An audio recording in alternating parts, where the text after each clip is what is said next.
कलम उठाना तो इरादे मजबूत रखना, हर सवाल के पीछे मेहनत का सबूत रखना। कागज़ की ये गलतियाँ तेरी किस्मत बदल सकती है, बस लिखते समय आत्मविश्वास रखना। नमस्कार दोस्तों, आज के वीडियो लेक्चर में हम जानेंगे कि बोर्ड एग्ज़ाम में कॉपी कैसे लिखें। यानी हम बात करेंगे आज के क्लास में कि बोर्ड एग्ज़ाम में कॉपी कैसे लिखें। बहुत सारे ऐसे विद्यार्थी होते हैं जो बोर्ड एग्ज़ाम में कॉपी लिखते समय बहुत सारी गलतियां करते हैं। 90% ऐसे विद्यार्थी होते हैं जो जानते नहीं हैं कि बोर्ड एग्ज़ाम में कॉपी कैसे लिखा जाता है। तो आज की क्लास में मैं आपको ऐसा सटीक और ऐसा मेथड बताऊंगा जिससे आप कॉपी की सुंदरता और बढ़ा सकते हैं। तो चलिए शुरुआत करते हैं आज की क्लास और चीज़ों को समझते हैं। देखिए विद्यार्थी, जैसे आप एग्ज़ाम हॉल में पहुंचेंगे तो आपको क्या मिलेगा? OMR sheet. और ओमार शीट में सबसे पहला काम क्या है? तो आप सबसे पहले क्या करेंगे? ओमार शीट पर अपना नाम, roll number, roll code, registration number, ठीक है, विषय कोड, ये सारी चीज़ें अपने से चेक कर लेना है, क्योंकि विद्यार्थी ओमार शीट पर ये चीज़ पहले से ऑलरेडी रहता है। ठीक, उसके नीचे बढ़ेंगे विद्यार्थी तो आपको एक चीज़ लिखना है, पता है क्या? तो प्रश्न पत्र क्रमांक संख्या। ये कहाँ रहता है? तो आपके क्वेश्चन पेपर पर रहता है। तो वहाँ से उठाना है और चीज़ों को इस बॉक्स में भर देना है खूब बढ़िया से, ठीक है, सही शब्दों में, सही अंकों में, ठीक है। उसके बाद नीचे जैसे बढ़ेंगे विद्यार्थी तो दिया रहता है परीक्षा का केंद्र का नाम। तो यहाँ पर विद्यार्थी क्या करना है? एग्जाम का सेंटर लिखना है। ठीक, उसके नीचे बढ़ेंगे विद्यार्थी तो यहाँ पर दिया रहता है शिक्षार्थी का सिग्नेचर। तो यहाँ पर अपना नाम लिख देना है, साइन कर देना है, सिग्नेचर डाल देना है। इस बॉक्स को छोड़ देना है। क्यों? क्योंकि इस बॉक्स में विद्यार्थी वीक्षक का सिग्नेचर होता है तो वो अपने से करेंगे। इस बॉक्स को भी छोड़ देना है। क्यों? क्योंकि यहाँ पर मोहर लगता है। ठीक, उसके नीचे बढ़ेंगे विद्यार्थी तो आपको सेट कोड लिखना होता है। तो जवन सेट होगा, जैसे मान के चले आपके क्वेश्चन पेपर पे A, B, C, D इनमें से कोई भी दिया होगा। सपोज कीजिए कि विद्यार्थी आपके पेपर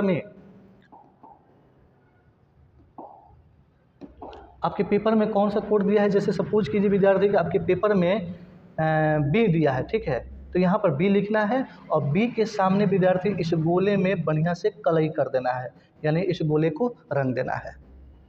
एक भी चीज़ इधर उधर नहीं जानी चाहिए। ठीक, इसके बाद विद्यार्थी कुछ नहीं करना है, फिर से एक बार चेक कर लेना है कि ओमार शीट आपका सही है या गलत है। ठीक, इसके बाद विद्यार्थी आपको मिलेगा क्वेश्चन पेपर और क्वेश्चन पेपर में क्या करना है? सभी प्रश्नों को सही से पढ़ना है। जिसका आंसर पता है उसको पहले बनाना शुरू कर देना है। और 100 क्वेश्चन रहता है ऑब्जेक्टिव में, 100 में से आपको बनाना कितना है? 50। तो मान के चलिए कि 1 2 3 4 5 तक आपको नहीं आ रहा है, 6 नंबर आ रहा है। 6 का राइट आंसर C है, पता चल गया विद्यार्थी। तो C के सामने हम क्या करेंगे? इस गोले में खूब बढ़िया से कलर कर देंगे। एक भी चीज़ इधर उधर नहीं जानी चाहिए, बिल्कुल बराबर गोला होना चाहिए, ठीक है। इसी प्रकार से विद्यार्थी 100 क्वेश्चन में से 50 क्वेश्चन आपको बना लेना है। ठीक, चलिए ये चीज़ें समझ में आ गया।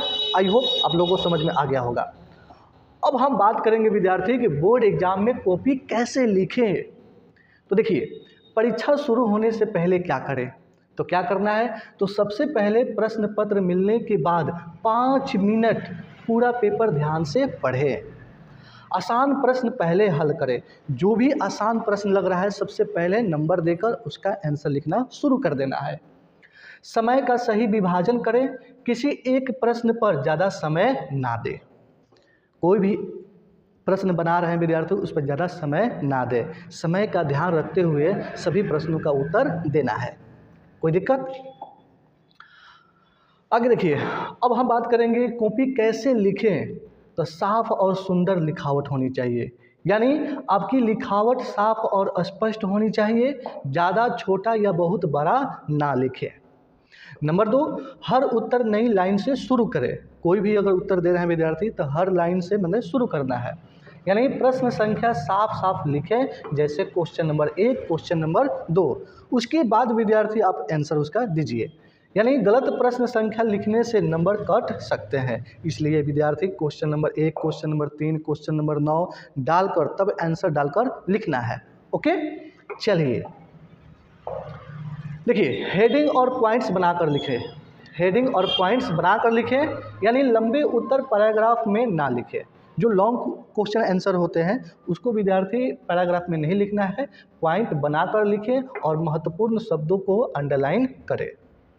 जो इंपॉर्टेंट चीज़ है उसको पॉइंट बना कर लिखना है, ठीक है, जो लॉन्ग क्वेश्चन का आंसर होगा।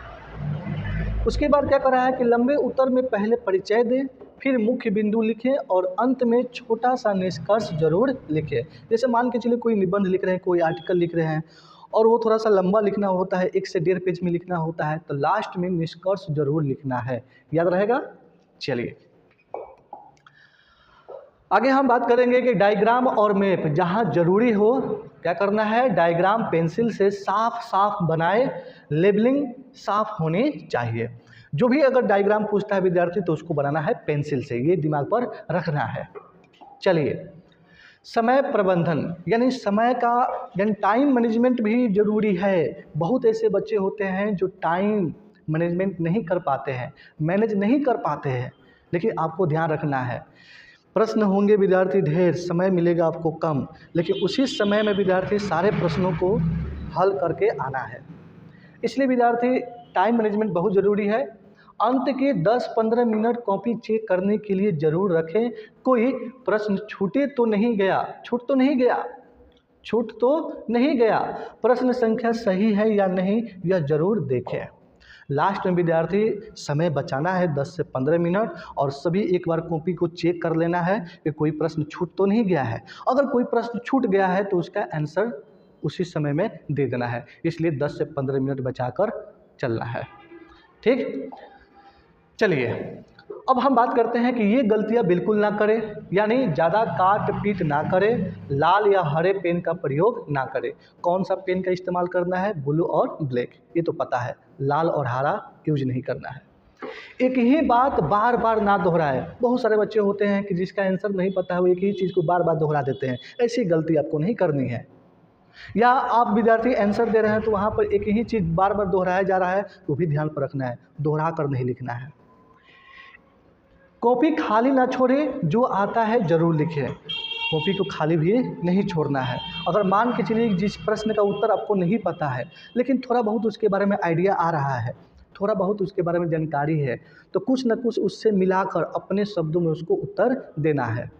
क्योंकि दिया रहता है विद्यार्थी कि शिक्षार्थीगण यथासंभव अपने ही शब्दों में उत्तर दे, इसलिए विद्यार्थी कुछ न कुछ ज़रूर लिखना है, खाली नहीं छोड़ना है। अब देखिए विद्यार्थी यहाँ पर कुछ बच्चों के हमने यहाँ पर पिक्चर लिया है, जैसे यहाँ पर किसी की कॉपी है ये, ठीक है, और इन्होंने कैसे पेपर लिखा है, देखिए टॉप क्लास का मॉडल है। ये विद्यार्थी इस प्रकार से अगर आप लिखते हैं ना विद्यार्थी तो एग्जाम में टॉप करने से कोई नहीं रोक सकता है। देख रहे हैं ना कैसे हेडिंग डाला गया है, कैसे इसका उत्तर दिया गया है, ध्यान रखिए। आप ब्लैक और ब्लू पेन दोनों का यूज कर सकते हैं। हेडिंग डालिए ब्लैक से और उसका आंसर लिखिए ब्लू से। इस प्रकार से विद्यार्थी देख रहे हैं ना, इस प्रकार से हेडिंग डालिए, टैग डालिए, टैग डालने के बाद विद्यार्थी इसका आंसर लिखिए। देखिए कितना सुंदर पेपर आपकी दिखाई देगी। प्रश्न उत्तर नंबर 3 ऐसे डाल लीजिए और उसके बाद विद्यार्थी सारा पॉइंट टू पॉइंट बना कर लिखिए, तब सुंदरता बढ़ेगी। देख रहे हैं ना किस प्रकार से प्रश्न उत्तर नंबर 4 के इन्होंने उत्तर दिया है, कैसे हेडिंग बना कर। ऐसे ही विद्यार्थी आपको भी एग्जाम हॉल में कॉपी लिखना है, ये हमसे वादा कर लो। चलिए देख रहे हैं ना विद्यार्थी, यहाँ पर बहादुर कहानी का उद्देश्य लिखा गया है, कैसे लिखा गया है, नंबर कैसे डाला गया है, देखिए और इससे कुछ सीखिए। इसी प्रकार से कॉपी लिखना है मेरे भाई। देख रहे हैं ना, यहाँ महात्मा गांधी का चित्रण करने के लिए दिया गया है, तो कैसे पॉइंट बना कर ऐसे लिखा गया है, एक बार थोड़ा सा गौर से देखिए। देख रहे हैं ना, इसी प्रकार से विद्यार्थी आपको कॉपी लिखना है, ठीक। तो बताइए कैसा लगा ये वीडियो, कमेंट बॉक्स में ज़रूर बताइएगा, लाइक कीजिएगा और चैनल को सब्सक्राइब कीजिएगा और दबाकर इस वीडियो लेक्चर को अपने दोस्तों के पास शेयर कीजिएगा, ताकि ये इन्फॉर्मेशन जो है ना उन बच्चों के पास भी पहुंच जाए, वो भी जान जाए कि विद्यार्थी को एग्ज़ाम में कॉपी कैसे लिखा जाता है। तो all the best for your board exam. मैं दुआ करता हूँ कि आपका पेपर अच्छा जाए, अच्छे नंबर से आप पास हों, ठीक। तो ऑल द बेस्ट, जय हिंद।